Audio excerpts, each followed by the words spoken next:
So Coach made it sound like you almost baited them into that play where you made the turnover. Describe how that developed. At halftime, Kat was really telling us to push higher on them because they were trying to push high on us. So at attacking center mid, she wanted me to press the center back. So when she put me in, she told me to really high press, and I did that and it paid off. So how often does that happen, where a coach notices something and say, hey, look for this, and if this happens, then do this?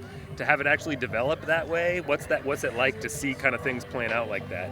It's really awesome. I think we've been doing really well at that this year, especially just adapting to what other teams are giving us and stuff. So I think this year we've definitely seen what teams are giving us and just pressing higher or dropping back, and it's just helped us win a lot more games than we would usually. And what's your guys' confidence as playmakers to have a finisher like Marissa? The confidence that if you make a play for her, she's gonna reward you. Yeah, it's huge. Marissa will finish anything you give her, so you just got to get the ball to her, and that's all that matters really. So I knew when I looked up, Marissa's in there, give her the ball and she'll finish it. So was it pretty instant after you hit the ball that you saw her standing there and were like, oh yeah, this is the goal? I looked up right when after I got hit in the face. I looked up and saw her in there and chipped it to her, and I just knew right when it was going to her head, I was like, she's gonna finish it, because she really finishes anything you give to her. So it seemed to be a little bit of a battle of the presses today. What were you guys able to do towards the end there to press Utah, get that turnover and get the goal? Well, we just never stopped believing. We have a lot of belief in ourselves this year, that we're really confident. We know that we're better than a lot of people have been saying us to be. So we just knew that we had to press higher to get that final goal after they were pressing us. They were throwing a lot of numbers forward, so we knew that if we pressed higher on them, we could catch them off guard.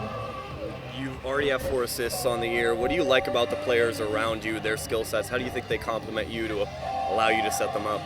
It's really easy to work with everyone on the team. Everyone has their own abilities and certain assets that they bring to the team, but it's just really easy to work with them, which is different from club. It's hard, you have individual talents and stuff like that, but this team just really works well together. And I know Bailey's gonna get to my through balls that I play to her. Marissa's really good when you play her to her feet. So it's just knowing who's good at what and finding them in their good spots and stuff.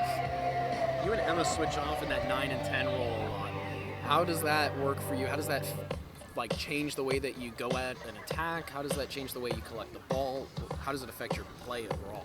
Me and Emma, we work really well together, just because we both play the 9, so we know how hard it is to get the ball up there. So when she's dropping in to get it, I'll try and run behind to give her more space and stuff. But definitely when Emma's up there, it's easier for me to collect off of her, because she knows I'm always going to be there underneath her and stuff to play make.